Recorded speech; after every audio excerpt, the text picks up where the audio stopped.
Good day again, everyone. I'm Jasper Nazareno. On my last video, I teach you how to download VLC in your PC. And now I'm going to teach you how to install it.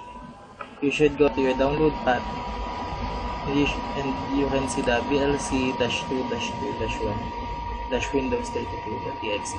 Double click on it and let's wait for unpacking data. For that, we click next. You should choose add remove or install components.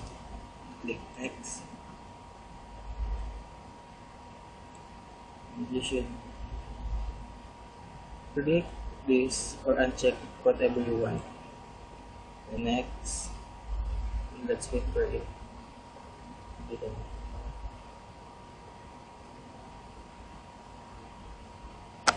That's all. You can run your VLC on your PC. Thank you for watching.